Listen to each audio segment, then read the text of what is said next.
Perfect, we're recording. So welcome everyone.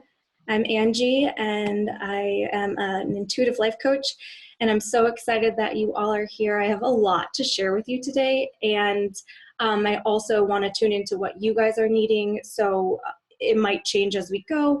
And let's just get started. I'm going to share my screen. Okay, awesome. Hopefully you guys should be able to see this full screen. So I'm really, really excited to have you guys here and to share with you about all the feels. I have so much for you. So just to give a little overview of what we're gonna go over today. So what an emotion really is, I'm gonna share about that. How they're a gift, because we have a lot of misunderstandings about emotions. I'm gonna share also how there's actually literally nothing inherently wrong with any emotion. There is no good or bad.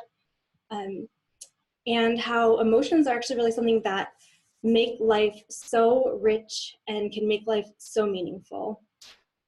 I'll also share with you about the thing that causes suffering and confusion is what we do with our emotions, besides feel them or listen to them. So when we do a lot of different things with them, that's actually where we struggle and where we might have a lot of obstacles.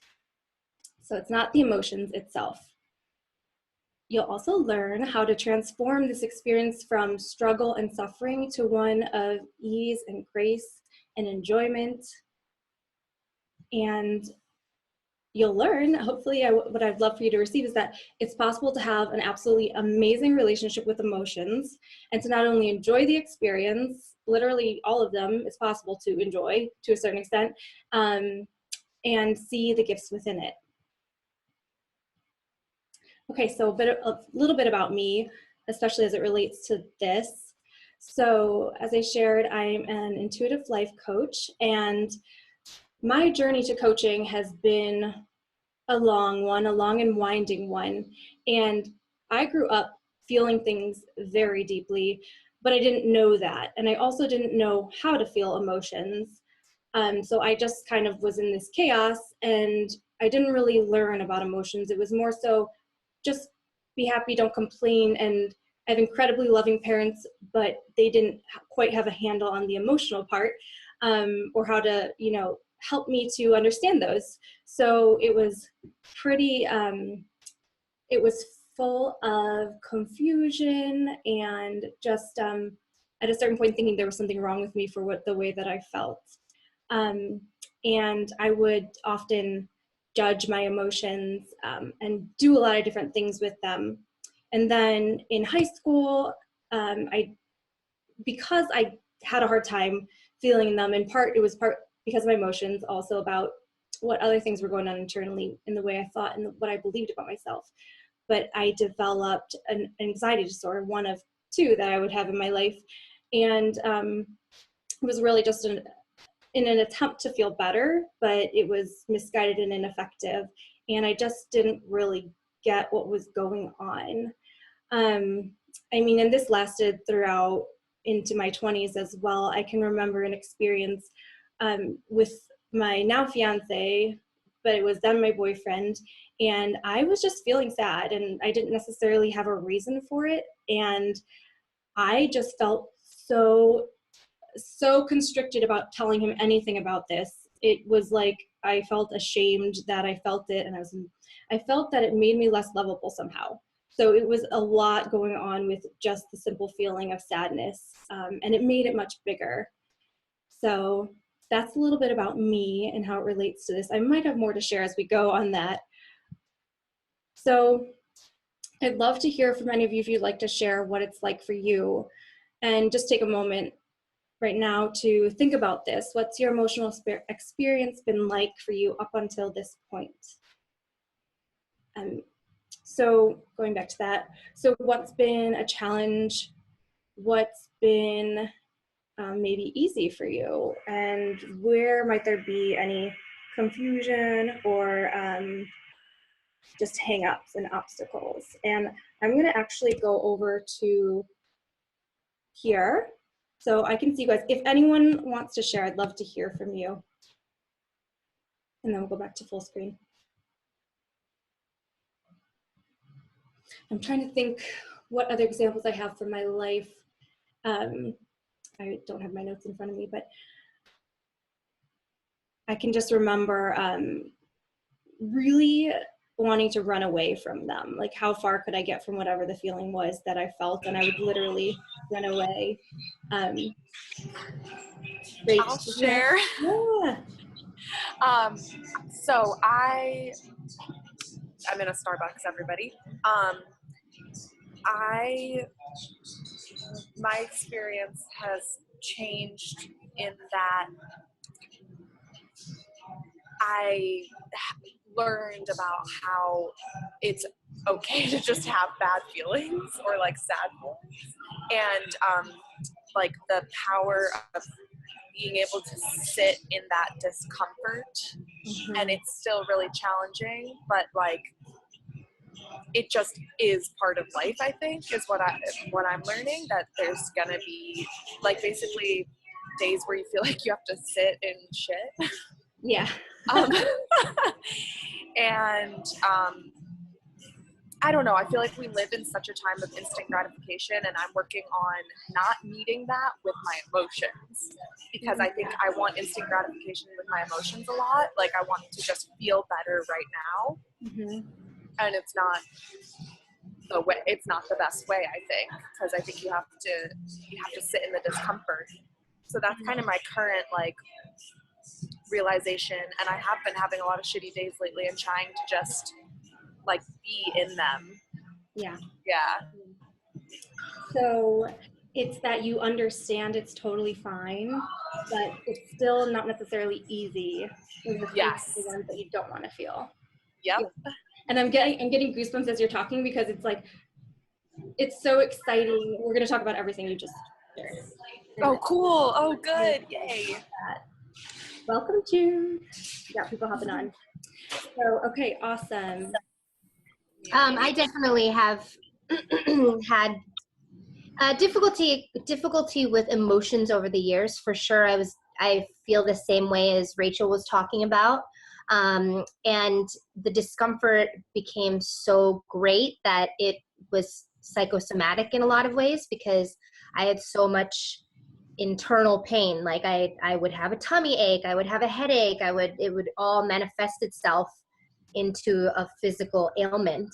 And over the years, I've discovered that it was partially because I was running away, but even as I was running away, it would still follow me, these emotions, and then they would manifest into like, oh my God, I don't feel good. Like, why don't I feel good? Even though I've technically taken myself out of the situation by running away, but you know, it's those emotional situations definitely follow you. Yeah, for sure. That's so interesting, the psychosomatic part, because we have different layers, and when we keep it shoved down, and we'll talk about this, the baggage we carry in the black bag, the Hawaiians call it the black bag, it manifests lastly in the physical. So it's like, okay, we're really not listening at that point. We're really trying to do stuff with it. Yeah. And where is that where you're at? You feel like you're at now, or it's lessened?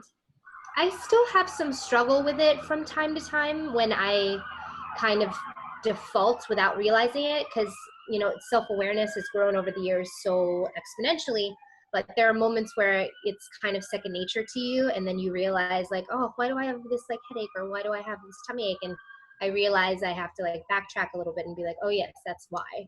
But I feel like it's a lot better with self-awareness, but it's still, if that's kind of your coping mechanism for a really long time, I feel like your emotions kind of, it's a natural way of getting over it.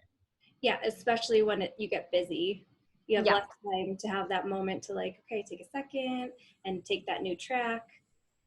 Totally. Yeah, for sure. Amazing. Thank you guys for sharing. I can share real quick. Yeah. Hi guys. Please. It occurred to me when Rachel was talking that I was like, it was a hard question to answer when you first asked it. And then I was like, oh, I guess I have not always, until my like early 30s, I think I thought of emotions as just happening to me and didn't even realize that I could have a choice in how I handle them, if that makes sense. Or like, not like being in control, but like not necessarily being out of control just because an emotion happens. And I think I was diagnosed as bipolar when I was 20. And I think that there's this thing that happens if you're a young person and you're told like this is a way that your mind works. It's like you get branded with an identity. Yeah. And it's like, okay, this is how I'm going to feel forever. And I just started waking up out of that, like that diagnosis of like, oh, just because a book says this and somebody read it to me like 15 years ago, it doesn't mean this is how I have to feel forever. And this is how, like, what I have to accept about myself. Yes. So I feel like that's like a thing that just occurred to me when Rachel was talking, but I was like, oh, it's a lot of stuff that's outside of us too, that we think like it decides how emotions affect us. Yes, that's so amazing, everything you're sharing, and you're already having that insight. So I love it because we just started. And it was like, it was like you were told, oh, this is something that happens to you, as opposed to understanding emotions move through you. And we're going to talk about that today. And I had a similar experience. Luckily, I was older when I was told OCD is chronic, because I was like, no, like, it's not for me. And I still have the book on my shelf of it because there was a very helpful book, even though at the beginning it said that. I still read the book because it's helpful. But yeah, you could just really be under these misconceptions and then not realizing you may not choose the emotion, but you do have a choice in what you're doing then. Yeah. Amazing. You guys are awesome. So I just want you to take a second to think about, if it could be any way, how would it be for you? So a lot of you are already on the journey, and but there's still some stuff you're working with. So what's that totally ideal scenario? I just want you to reflect on that for a second. And what would you love to understand today or to be different? So if anyone wants to share, we can do that, or just reflect on your own. So if you want to share, go ahead and unmute. Okay. So, Nope, coming at you. come on at me. What I would like to be different is I would like to have less attachment to outcomes. Again, like basically going back to that instant gratification with where it applies to emotion. I would like to be more like floating along on average, instead of my Scorpio self, which is so like whoosh, and then disappointment, and then excitement and disappointment. I'd like to have less expectations and less disappointment. Love it. Okay, cool. So it's like just loving your emotional experience, no matter what it is. It's not like you love it if it's good. Yeah. Yep. I'd like that. Love it. Let's go ahead and get that for you. Okay. And then just thinking about a similar question, if you could walk away with anything from our time together, what would it be? And I will just real quick go back here in case anyone else wants to share.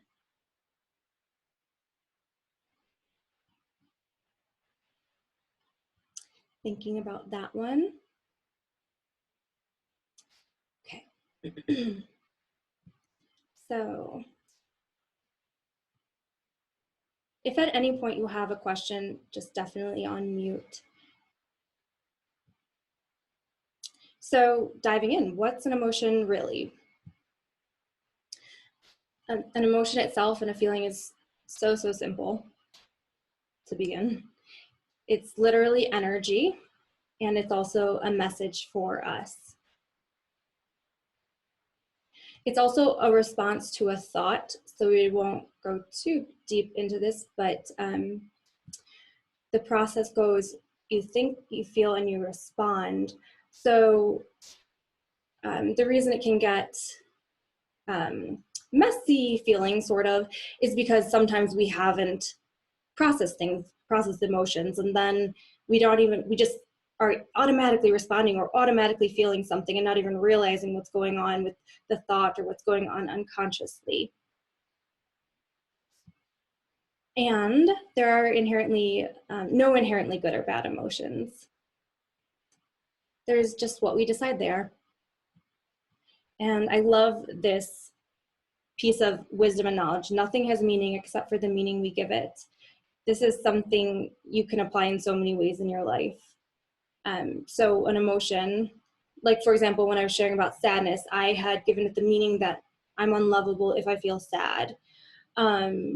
Or shame, maybe that's a feeling you shouldn't feel, for example. So you're not wrong for feeling anything, and you're not too sensitive or too much. So an emotion also exists in our body. I noticed this with a lot of the people that I work with. Sometimes they have trouble even sensing where it is, because we tend to go into our head for a lot of things, and we'll talk about more of that as we go. But just know that it's not in your head, it's in your body.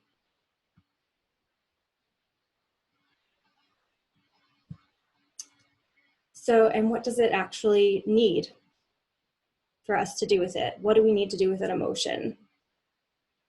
The job is pretty simple: feel it.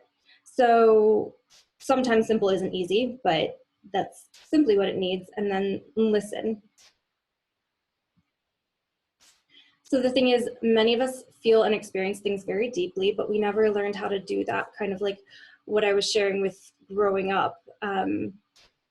It's not something we talk about in school, and it's being talked about a little bit more now with just understanding there's like empaths, highly sensitive people and all that, but a lot of us don't know what to do with the emotion. And then on top of that, we have these mental constructs we put on top that are what we decide about it, what meaning we give to it, judgments, saying it's good or bad, and also the way that we react to the emotions other than feeling it. So it kind of makes it bigger, bigger, bigger. And the truth is that we actually have this gift, and it's a gateway to a more rich and fulfilling life. And I meant to share this when I was sharing a little bit about myself, my now. So it was a struggle, but it's something that I don't even think about now. I just feel it. I feel it, and sometimes I feel it for like 10 seconds and it's gone. I'm like, I don't even know what that was. But it is the most amazing experience for all of them to be welcomed and allowed. And it's like kind of, I don't know, it's just such a sense of aliveness. So I have this super healthy relationship with my emotions now that's way different than what it was, and it just feels a lot easier. Most of the time, I'm thinking recently, I'm sure there are times in the somewhat recent past where I've resisted it, but most of the time it's welcome and allowed, and it can flow through. And it's such a amazing thing that I want to share because it's available to everyone to not have to struggle in that way. So as I was sharing a little bit, feelings are something that move through us. And what Kirsten was sharing earlier is really interesting because it applies to this. It's not something that's happening to us, but rather we're like a vessel or a channel. And as we realize that, we can shift our relationship with the feelings and actually give them a chance to last their normal lifespan. And this is really freeing, because knowing that they move through us, it's not even who we are. Sometimes we get confused with that, like just the way we talk. I'm sad, for example. I am sad. There are ways we get tripped up identifying with the feelings, and also thinking there's something that they're not, so that they can't just move through us. Also important to know, they won't kill you. The natural average lifespan of an emotion, when you just allow it, is only 90 seconds. And when I learned that, I was like, yes, that's awesome. Because 90 seconds, that's not that long. And some of them are much shorter. So once you get to a place where you have released stored up emotions and you're more so just fresh in the moment with your emotional experience, they come and go, often very fast. Oopsies. So this is more of an advanced technique, but I want to share it now anyways. So it's just asking yourself and tuning in, what do you know no matter what you're feeling? Because our feelings can sometimes confuse us in a sense of like, maybe you feel afraid, but actually there's no danger, or maybe you feel sad because you have this judgment, like you're not doing good enough or whatever it is. But that feeling of sadness isn't a fact, it's a feeling. It's in your body, and they're not always logical. If it was in our head, it might be something we could logic out, but it's something in our body. So I love when you can tune in and tap into that wiser part of you. And I love the phrase true with a capital T, like it's true, like you know it, it's that simple truth. And it's not dependent on a certain feeling, then you really, this is one way that you start to take dominion over your life again, in terms of not being run by your emotions. They're welcomed, but they're not what tells you what to do. And it can really be like an anchor in when there's a lot, of course, emotions can feel chaotic. And when you can drop in and tune into that part of you that does know a truth, and we'll do a little bit of this as an exercise. It's like that anchor. And so just asking yourself, what do I know no matter what I'm feeling? Okay, so what if emotions are really simple, which they are, what makes it so difficult? It's all the different things we do with them besides feel them and listen to them. So here are some of these things that we tend to do. Judging, denying, coping, avoiding, resisting, running from them.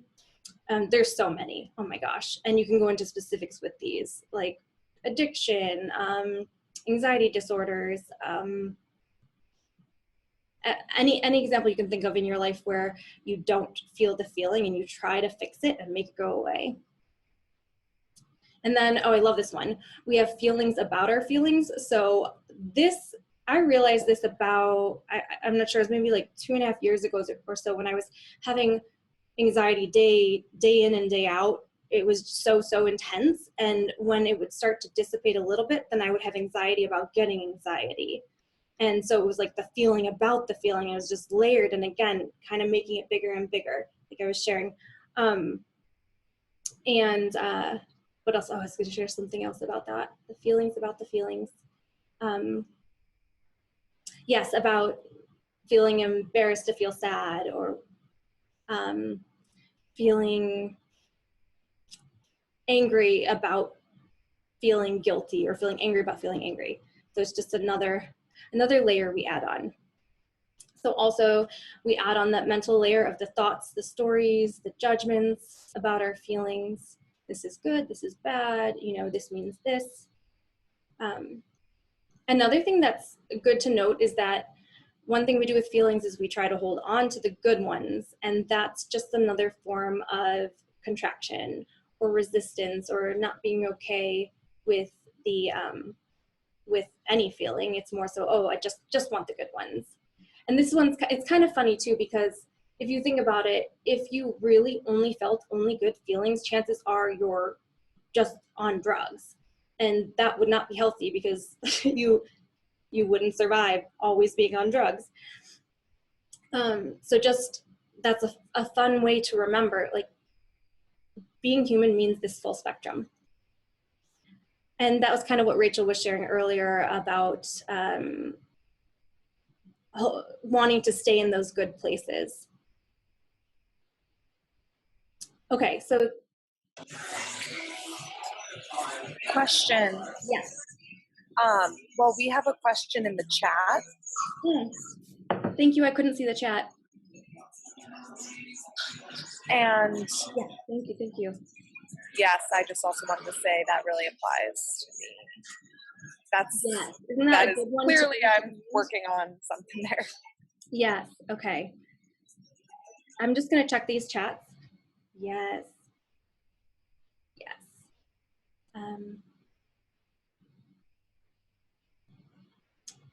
Joe, we can talk about that. And we're actually going to do an exercise around, Joe was mentioning, if having emotional patterns frozen in your face or in your body. We're going to talk a little bit about breathing into it and doing an exercise. Okay. Oh, so this is coming up for several of you.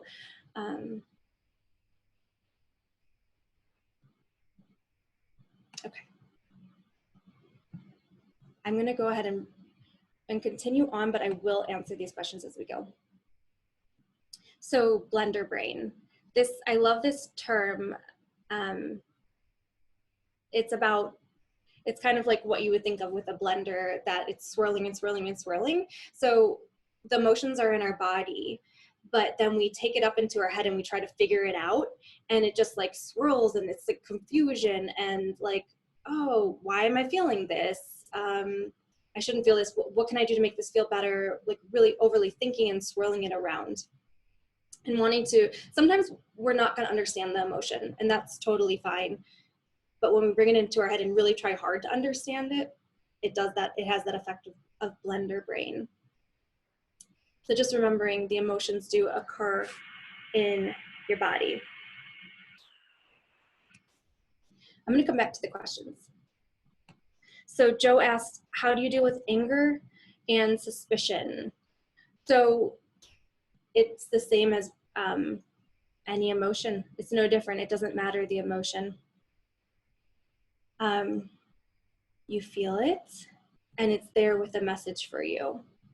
So as we go along, you might have insights around that. And if you have additional questions, we'll talk about that at the end. Awesome. Okay.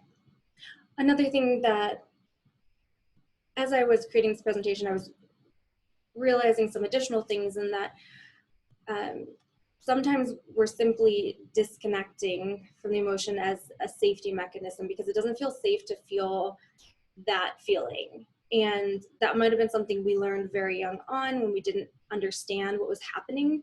And imagine how intense some of these feelings can feel, and you're a little kid and you don't know. And so maybe it's just safer to just disconnect. So anyone want to share? Can you relate? And what do you do? Oopsies. Oh.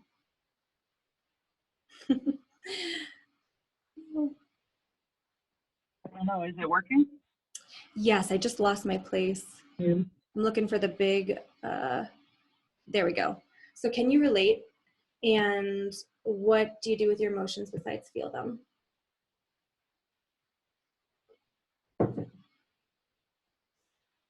Oh, let me unmute you. Oh, can you hear me? Yes, hi. My hair is crazy. I just want to run. Jason's here. Hi, Jason.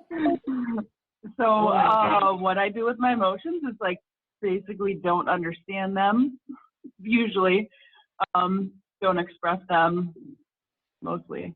Mm-hmm. So basically confusion, avoidance, I guess. Avoiding. Yeah. So avoid like feeling it or figuring it out, usually.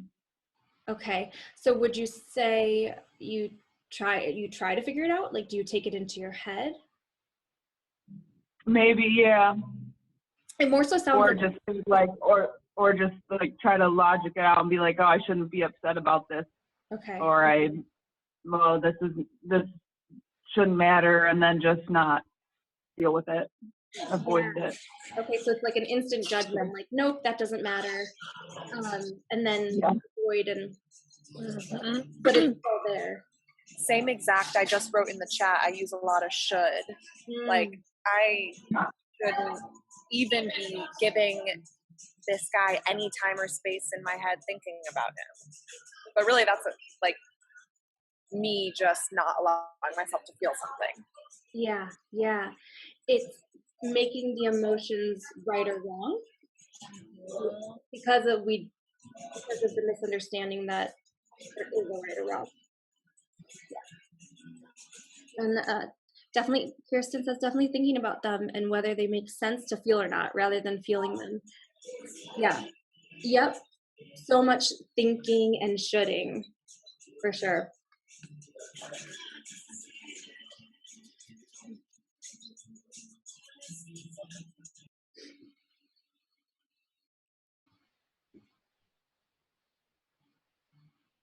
Awesome. So all those things we're just talking about enter the struggle. When we don't allow them, here are some of the menu of things that happen. So they literally get stored like this baggage in our molecules. There's some really cool research on this. There's a book called Molecules of Emotion, how they're actually stored in our molecules. There's a lot of traditions around this in terms of like ancient studies and traditions. Huna is one of them. They talk about the black bag. And so then it's like, we gotta lug it around, and it can lead to other confusions. So another thing is confusions and explosions, because of the fact that they're not dealt with. So they're kind of in there. They're either heavy or they're taking up space. Can I interject? Definitely. From the book Pussy, a Reclamation, I learned that it's good to digest your emotions, happy or sad, so that you can make room for new ones. It's like trying to eat when you're already full. If you haven't felt them, you haven't digested them. Yes.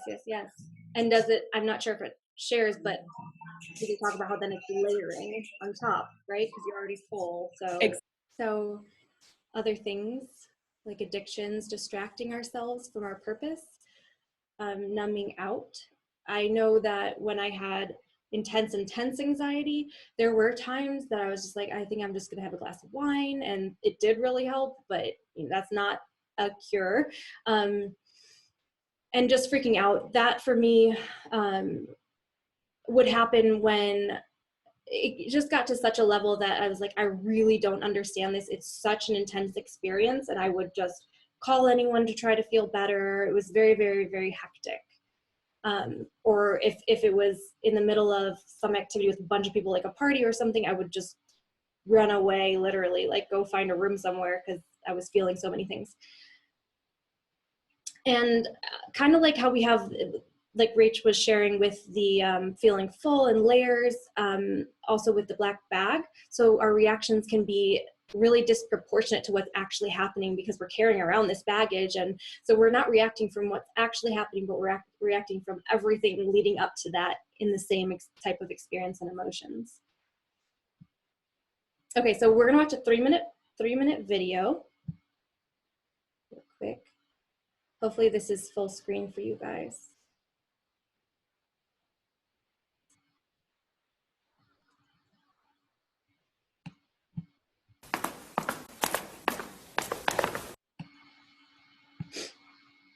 Okay.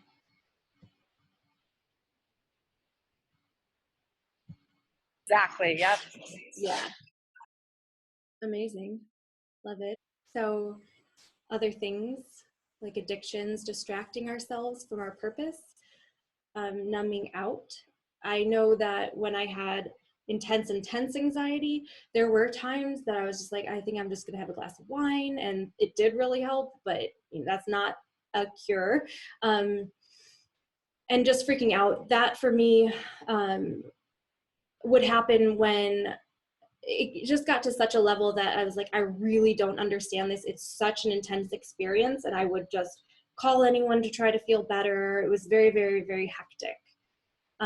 Or if it was in the middle of some activity with a bunch of people, like a party or something, I would just run away, literally, like go find a room somewhere because I was feeling so many things.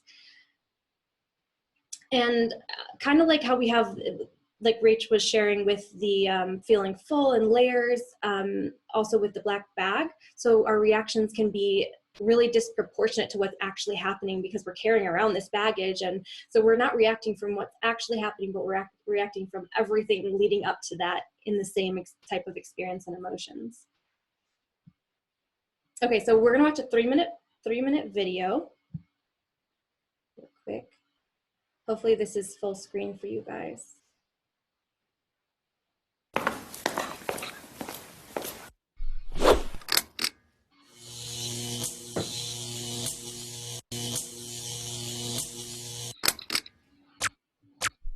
It often seems like we've got a struggle switch at the back of our mind.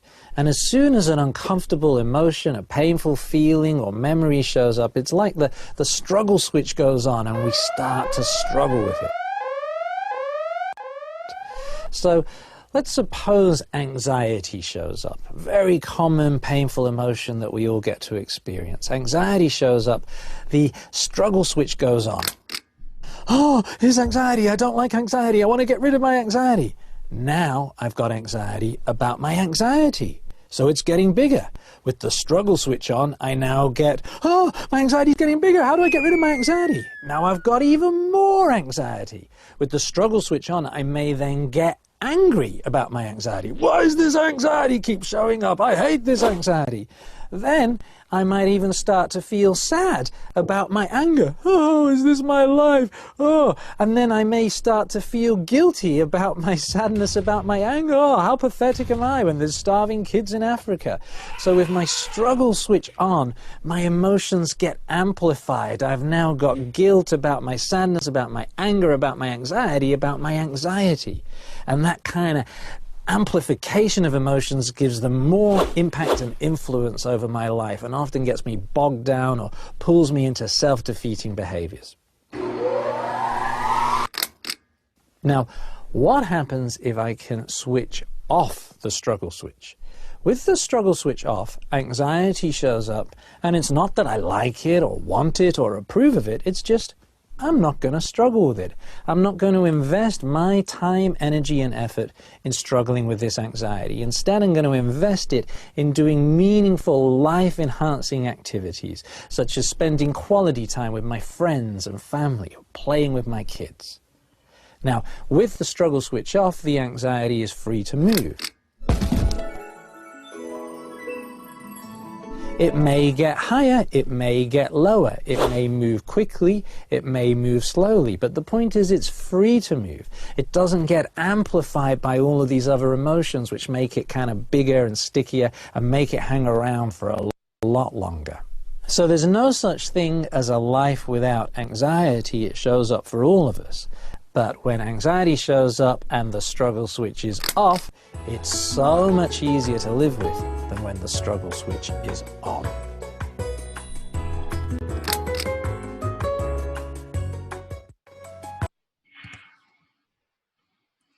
Yay! Thank you, Dr. Russ Harris. Any thoughts on that? Oh no. Oh. So glad that worked. Yep. That just makes a lot of sense. Like you were saying earlier, you get anxiety about anxiety, or you feel sad about, upset with yourself about having an emotion, and just seems like something that could just build if you aren't really aware of it or how to deal with it. Yeah. Yep. Exactly. When it can be so simple. I'm going to see what's in this. Yes. So I feel like that video really sums up what we were talking about. And the struggle switch, Joe asked, is it all anxiety driven? No. You can struggle with any emotion, and you could struggle with even a positive emotion in terms of like, when will this be over? I remember when I would feel peaceful and I would think, shoot, when's the anxiety going to come back? Or you could struggle with sadness, anything. And then Joe says, perhaps a two-step of anxiety and depression with a splash of isolation. Clarify that one for me, Joe, if you can. I think I'm confused a little on that one. I'm gonna go back. Thank you for being patient with the technology. So if anyone has any questions, again, feel free to jump in. I'm gonna keep going just so we can get to everything. Okay, so I wanna give you some really solid reasons for feeling the uncomfortable ones that you can walk away with and have motivation to actually feel it, because I know embarrassment or shame or guilt or sadness, those don't feel good. So reasons to feel them. So until you start feeling all of them, you can be driven by your emotions alone.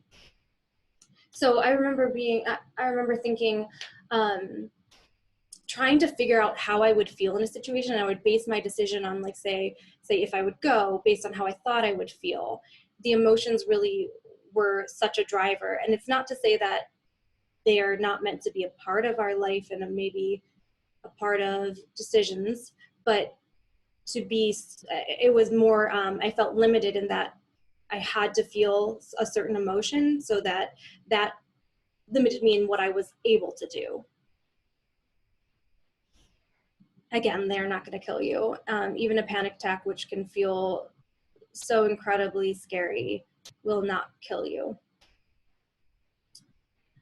And then this is really one of the gateways that life becomes rich and meaningful. It's not just by feeling the good ones. And it's also a path to our freedom. It's only through allowing them, creating space for them, having more of this understanding and insight around them and processing, that they can dissolve and pass. When we do stuff with them, they're stuck. And then we're carrying around that baggage, and it does not feel very free. The other reason to feel them is they all have a gift and a message for us. Okay, so I want to do a little process with you all. I'm gonna minimize this. So I just for a few minutes, go ahead and close your eyes. I'm gonna do it with you. And just take a deep breath. And I just want you to scan down, starting at the top of your head, and just bringing your awareness down past your ears and your chin, down through your neck, scanning down your shoulders, arms, into your core, your legs, and down into your feet. Just dropping your awareness down. And then I just want you to notice if there's any tension you're noticing in your body somewhere. And wherever that is, just for a minute, I want you to bring your awareness to the tension and give it full permission to be there. It's allowed to be there. It's right that it's there. It's meant to be there, and just breathing into it and allowing it.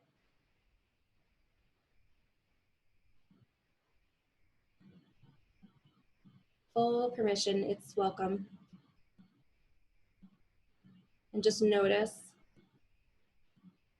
what happens.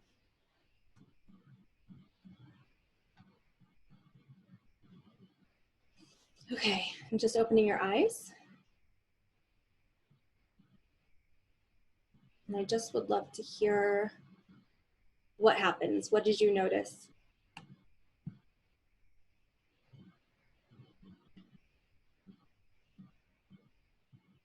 And if nothing, that's okay too.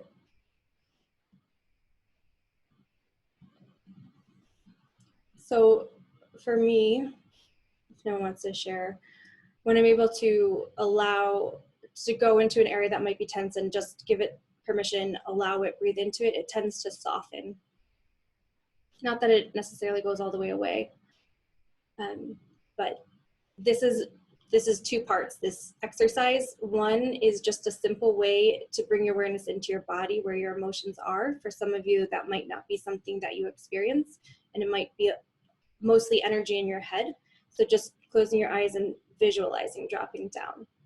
And then the other part of this, the second part, is this allowing. And it's similar to when we allow our emotions, they're able to dissolve. And Kirsten said, yes, I love that they all have a gift and a reason for being. Like, why do we decide which ones are good and which ones are bad? I know. Where does it come from? So I can think I'm totally relaxed, but focusing on the body always makes me realize I'm tensing something. I know, right? It's crazy when you drop in, there's a tension somewhere, whether it's like holding in your stomach or in your shoulders or something in your head. There's always a little something. Okay. Yes. I definitely have tension in my jaw without even realizing it. Mm-hmm. It's very much so just a natural thing that happens. Did you notice anything when you welcomed it? Did you notice any shift?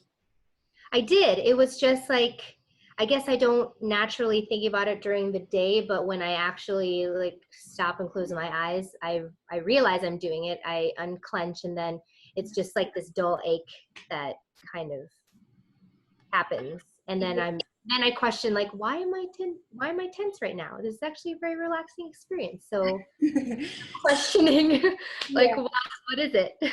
Yeah, I actually just talked with an acupuncturist today specifically about that, like grinding and tension. Oh, okay. Yeah, and she was talking about how it's like, for example, if I don't know if you grind your teeth, but that you're still chewing on something, kind of like you haven't processed it, you haven't let it go, especially when it comes to anxiety.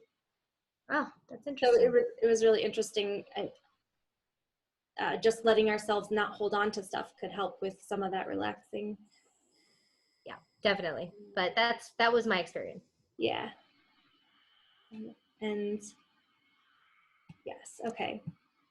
So Joe said, anxiety and depression driving each other while the person isolates himself. Shutting on emotions probably interferes with being aware of others' emotions. Yes, it takes you into your head. And it also tends to, when you shut on yourself, it tends to disconnect you from yourself, which would disconnect you from others. So what is emotional intelligence? Perhaps emotional awareness in self and others, and emotional management when needed. I think emotional intelligence is understanding your emotions, the inner workings, having a sense of empathy. I haven't actually looked up exactly what the definition would say. And then, yes, I love that, Joe.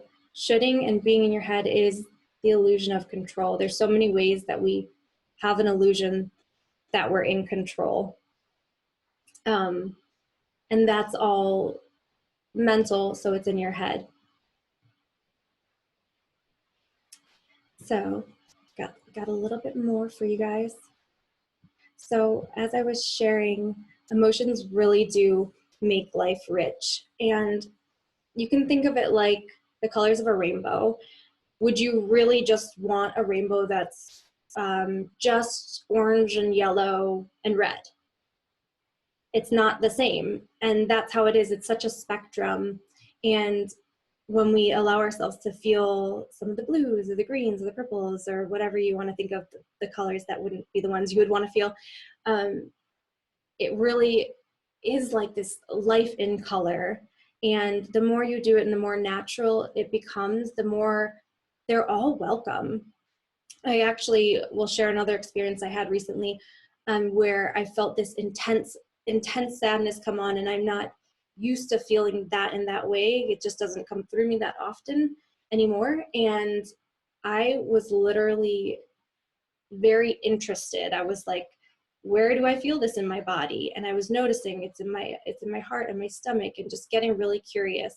And it's all a part of our human experience. And so I just want to share that with you again, that it really does make life rich. Can you imagine life without emotions, for example? Like, imagine a baby being born and there's no emotions. Like, how weird would that be? It would be very robotic, and life would be very transactional if we were just using our mind. So these gifts that I'm talking about, what are they? As I was sharing, a richer life, insight into your inner workings. So when emotion comes up, it's there to get your attention about something. There's some unmet need. And this isn't to try to go in your head and figure it out, but just knowing there's some tender, loving care there. If you're feeling an uncomfortable emotion, there's some need that it's wanting to bring to your attention. Also, it's when you feel those feelings of joy and bliss and excitement, that's also there to get your attention to say, follow this. Like they say, follow your bliss. It's a message for you. And it's such a way of feeling aliveness in life. I don't think you would feel very alive without the emotions. It creates that connection that we have with other people when we feel their emotions with them, or feel the empathy, or are able to have an understanding of what they're going through because we've felt it. So I want to do a little coaching for whoever is wanting some support right now. I know we don't have a lot of time left, but let's just do a little, if there's an obstacle coming up that someone wants to dive into. Anyone?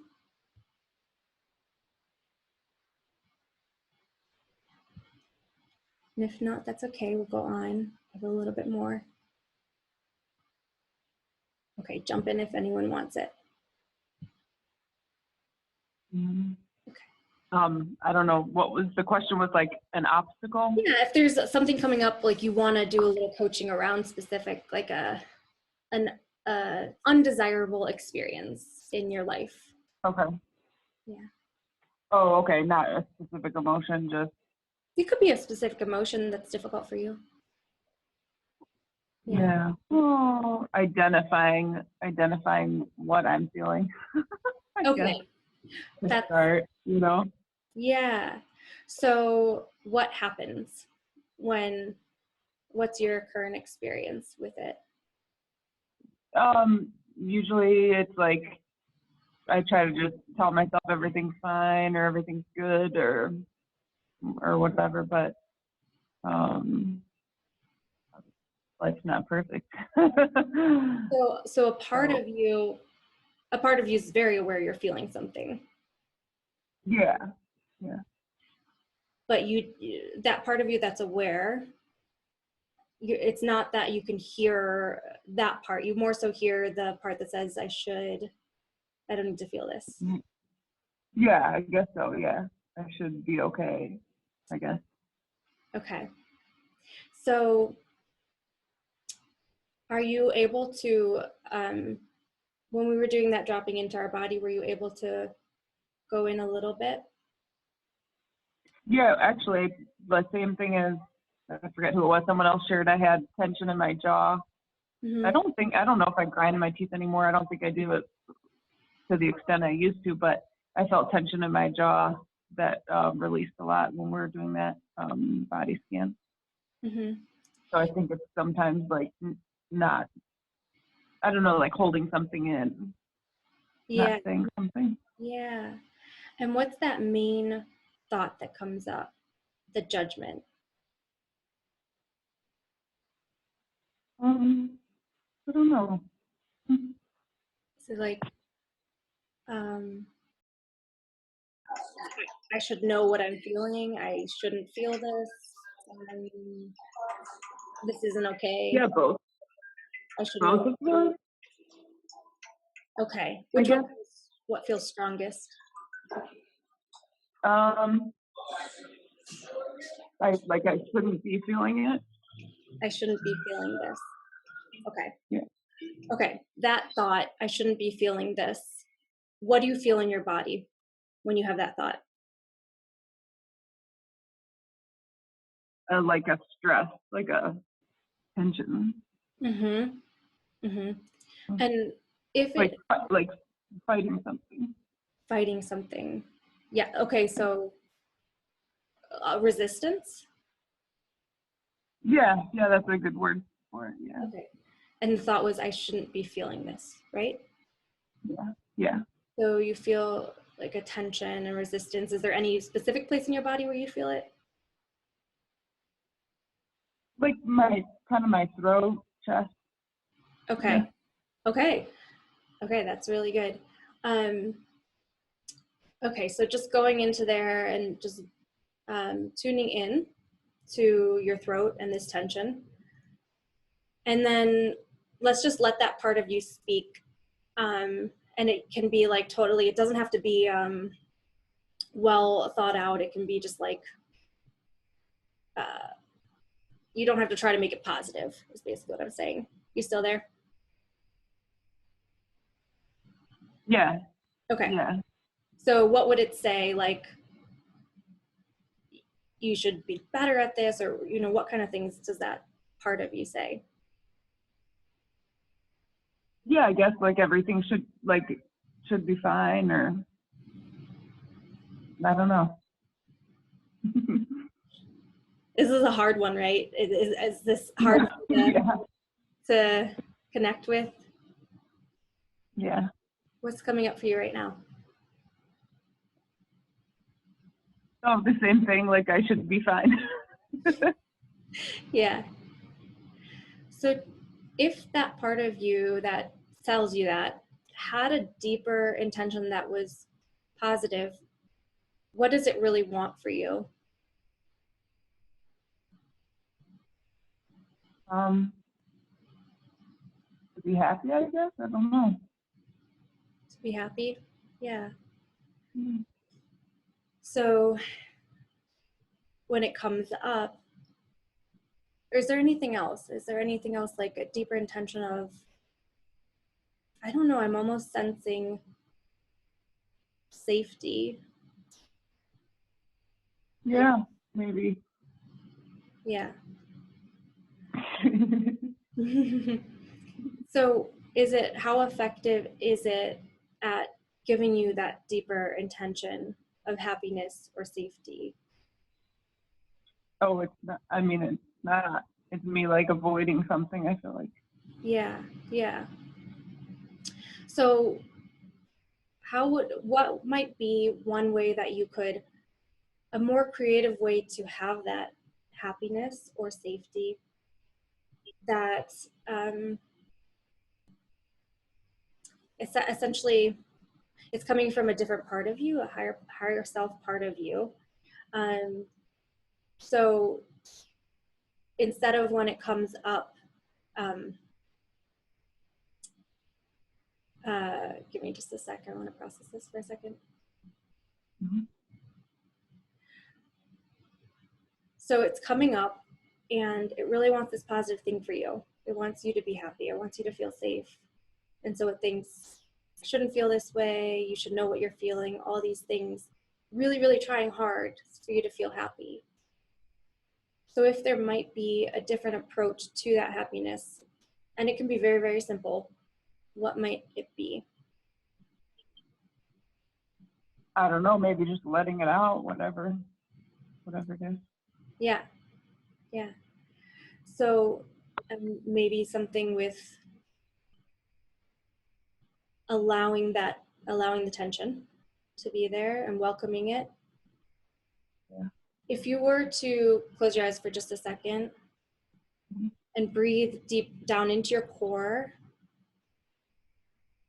is there any truth that you hear coming through about this experience? I don't know, is it just like breathing and like allowing it to feel a little better? Mm-hmm. I just want to do one little quick process too. It's called compassionate self-forgiveness. And so you'll just fill in the blank. It's, I forgive myself for buying into the judgment that the truth is. Write that down. I can repeat it. Okay. So do you want to go ahead and go? Okay. I guess I forgive myself for buying into the judgment that I shouldn't feel things. Yeah, good. The truth is, it's okay, I guess. This is bringing up a lot for you, right? It's okay. Perfect. Feel it. This is all the feels. Yes, it's so welcome here, and I'm so happy that you're here to have a space where you know that is okay. Did you want to share, Rach? I wanted to add, because I think that I was understanding Becca really well and relating.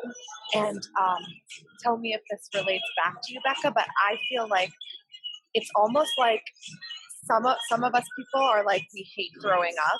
Like, I'm the type of person that I hate throwing up. So even if I had the flu, I try to avoid throwing up because I hate the feeling of throwing up so much. But then, of course, when you do throw up, you feel better. This is a bad example. But I do feel like it's kind of similar to certain uncomfortable emotions where it's like, I will just try so hard to not feel this emotion that I'm actually more nauseous. And if I just feel it, I feel better. Yeah. And that's kind of like the read I was getting from Becca. Yeah. Where it was like, maybe I was filling it in for my own head, but with the Mad Lib, it was like, I forgive myself for having a judgment that I would have said that, that I forgive myself for the judgment that like, I'm not doing a good job feeling my emotions. And the truth is it's a muscle and I'm learning to feel my emotions. Love it. Something like that. Yeah, definitely. I think what's coming through to me, with you, Becca, as well, is about simply beginning to have a little bit of space to, because there's a lot of confusion coming up. It's like nothing's been allowed yet. So a little bit of space to just start to explore these emotions and start to question the belief that it's not safe or okay to feel whatever you're feeling and that it's wrong and that you shouldn't feel it. And we can do some further with that after this, or I'm happy to help you and support you with those, questioning those beliefs. Awesome, thank you. And yeah, Rachel, I do like that analogy about throwing up because I don't know, it just seems perfect. You know, like that's a like you're like fighting it.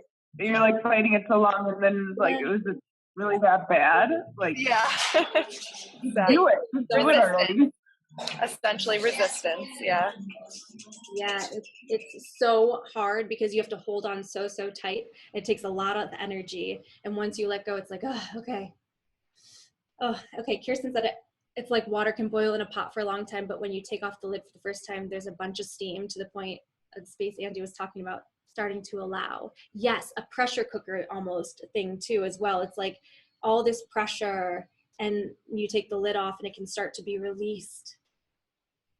Yes, let me know if how you're doing, Becca, but amazing job being brave and stepping forward. Yes. I know we're going a little bit over. If anyone has to drop off, I understand. And I'll be sending out the recording so you can catch the end. But I don't have too much more. Thank you for staying with it. Okay, amazing job, Becca. Okay, so let's go into this, transforming your experience. I was sharing a little bit about tuning into your higher self. I actually just wrote a blog about this, about the power of your values. Your values are something that comes from your intuition. It's just what's important to you. And sometimes when there's so much happening in our life, we can tune back into our values and kind of be anchored in. And also, your higher self is the part of you that's going to be able to guide this scared part a little bit and be like, it's all right, we're gonna go ahead and feel this, we're gonna try this out, it's gonna be okay. So also just giving space for the emotions, and I love this in the coaching we just did, this really applies. One thing you can do is literally breathing into them. So breathing into your throat where you're feeling it, and reminding yourself, even if it's hard to believe at the beginning, just reminding yourself this is actually okay. It's really good to feel this. It's going to be released by feeling it. I want to feel this. And you can open up your chest. That helps, like visualizing yourself opening up. So I just want to do a quick review, and I have a little more for you to share with you. So emotion is really simple. It's energy and a message. The things we do to make it complicated are judging it and doing things with it other than feeling and listening. And the only thing we really need to do is feel. And I know that it's simple, but not always easy at the beginning.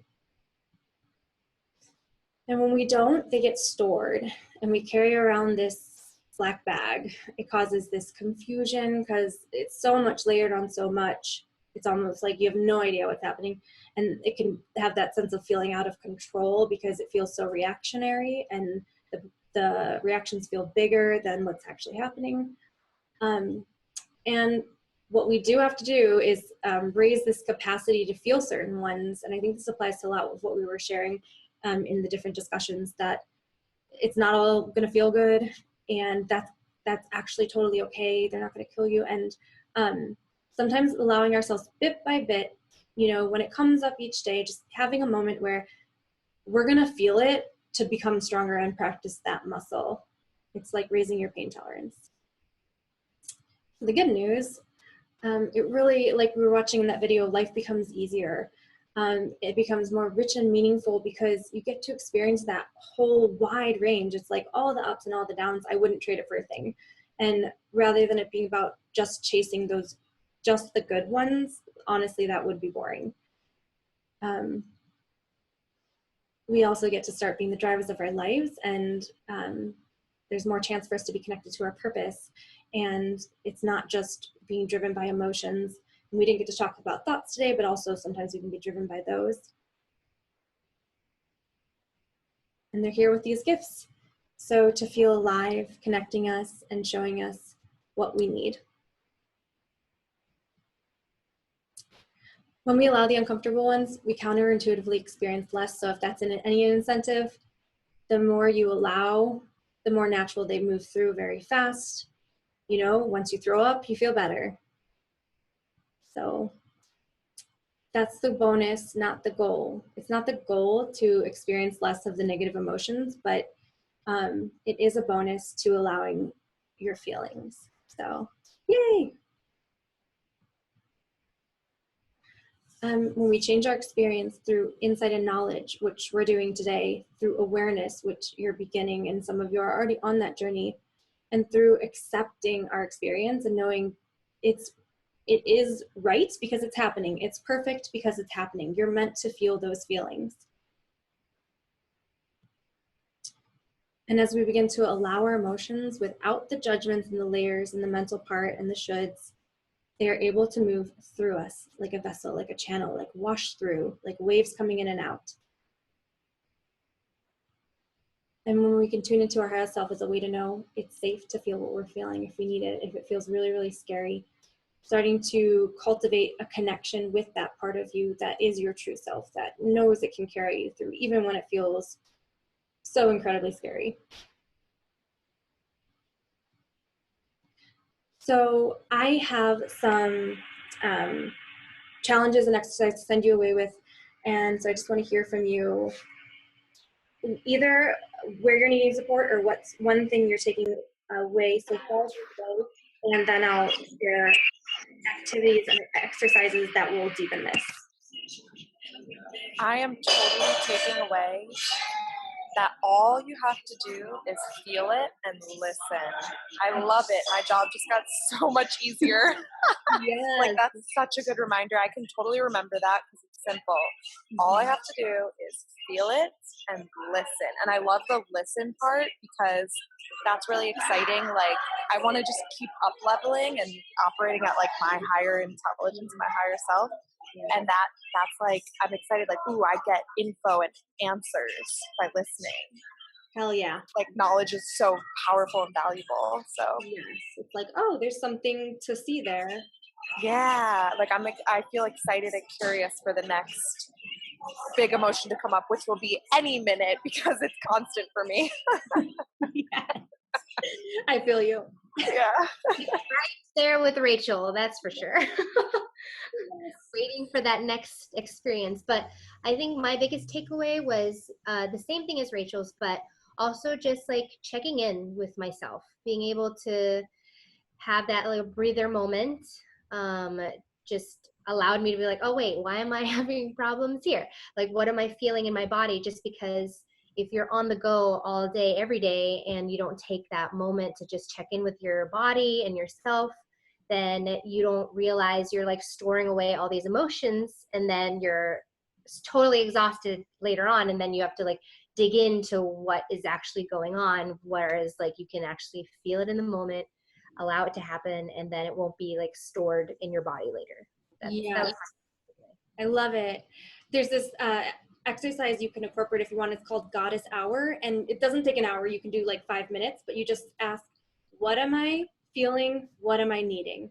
And it can take you from that kind of masculine energy, go, go, go, maybe if your day's really, really busy, to a relaxing evening. So what am I feeling and what am I needing can drop you in. Yes. So thank you for that. Yeah. So I love it. Kirsten said it's meant to be because it's happening. That insight makes it impossible for emotions to be good or bad. They're just right because the moment is right at this time. Yep. Yes.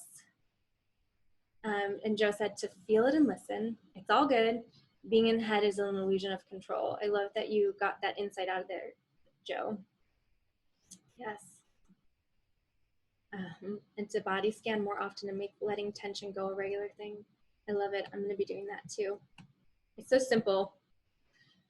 Amazing.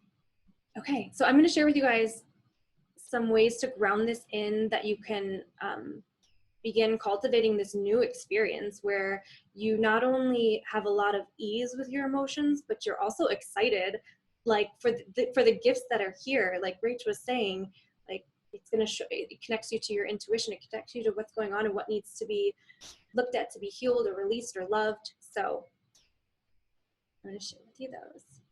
Okay, so I'll go over these. I'm going to send them in a little downloadable PDF, but I just want to share with you. So challenges to practice this new way. So one idea is to make it a goal of once per day over this next week, or you can even say over the next 3 days, to catch yourself when you want to do something with an emotion, and instead give yourself a full 5 minutes to just feel it. And if 5 minutes is too long, give yourself 90 seconds to just totally feel it. You're not going to die, and it'll be a great practice for you to start allowing these things to come through, start processing and letting things come up that need to come up. And I would encourage you, if you want to do this challenge, to have a way of tracking it and reward yourself at the end. So a celebration night, or email me and I'll celebrate with you. I'm more than happy to celebrate. I love that part of coaching. So get a friend on board is one idea. Someone who might have a similar experience to you, and share about this and what you're learning and have some fun with it, because it definitely doesn't have to be heavy. And you guys are all amazing, because this has felt, both though it's really important, it's also been fun with the analogies that have come up and the way you guys are showing up. So know that it's fine to experiment as you go, and you'll learn and grow as you go. You'll start to probably notice patterns, common things that might trigger you, or similar emotional experiences that keep happening over and over. And it's like, okay, there's maybe something to look at there. What's going on underneath? And so I want to encourage you, as another challenge, to get lovingly curious and become a detective in your own life. And this can really take the pressure off, because you're just like, hey, you know, what's going on? And it's not about having to have all the answers. You're just getting curious from a place of love, and ask this question: isn't that interesting? Isn't that interesting that that person said the thing and then I felt this huge emotion as a response? And you can also use it, isn't that interesting, of where you might feel things in your body.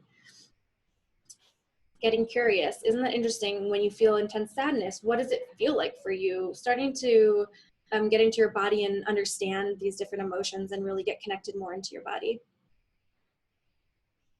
Honestly, it can become very fascinating. And then the super bonus challenge is, next time you feel anxiety, embarrassment, guilt, or shame, or any very uncomfortable emotion, say to yourself, good, more, and yes, and welcome it even more. So it's a way to sort of flip the game. And for those with high anxiety, this is like going to the gym to build a muscle. Like it's like proactive care, and raising that pain tolerance. Like when you first lift a weight, it's heavy, and once you do it enough times, it's light, and you're like, whatever, it's easy. So bring it on.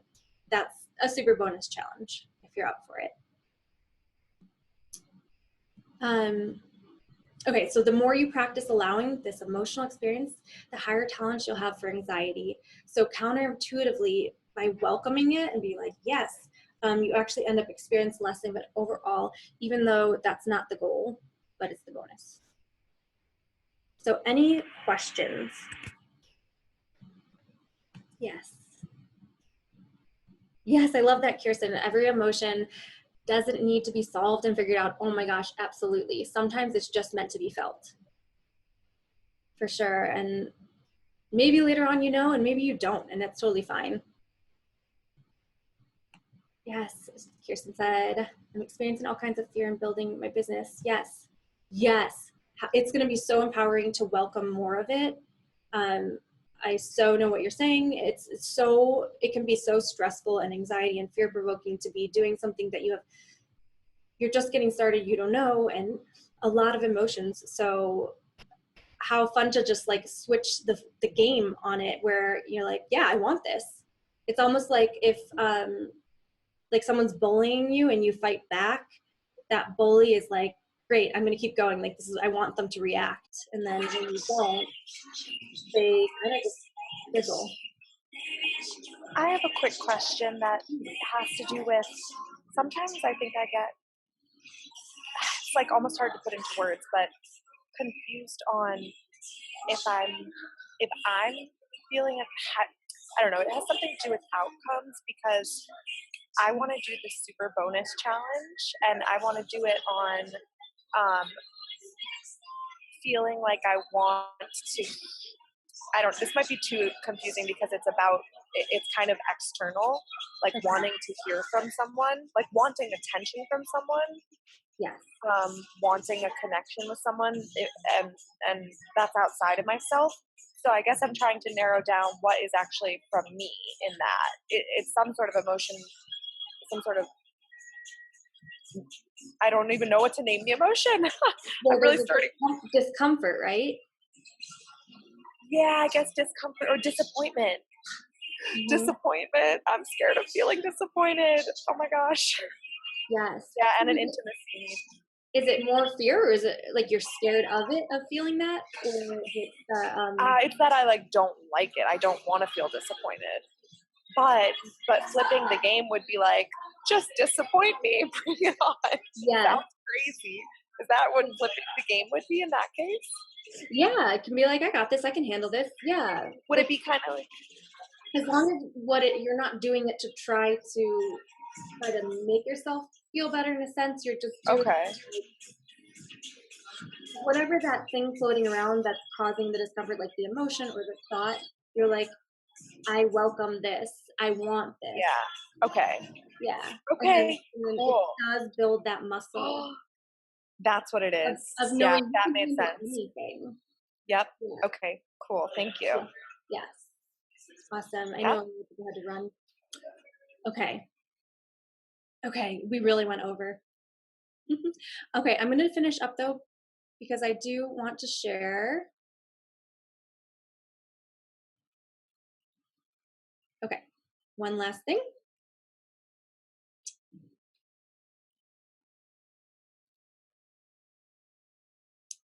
So a gift for you.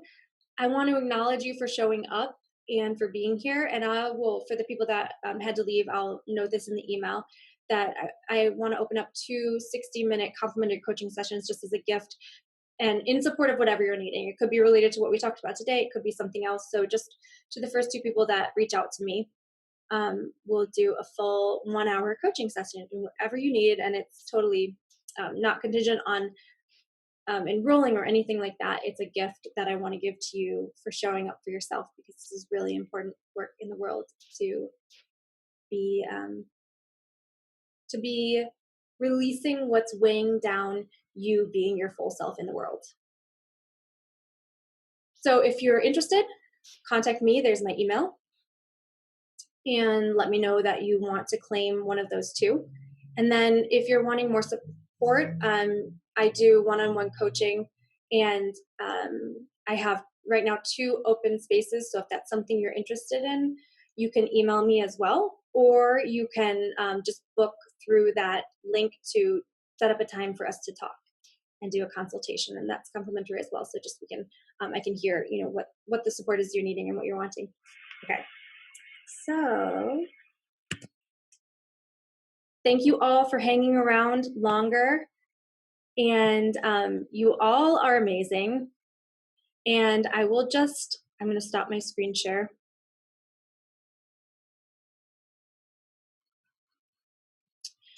So I so acknowledge all of you for showing up, and I love what we dove into today. It was really, really powerful. And if there was one thing I would want to leave you all with, is that whatever you're feeling is so perfect.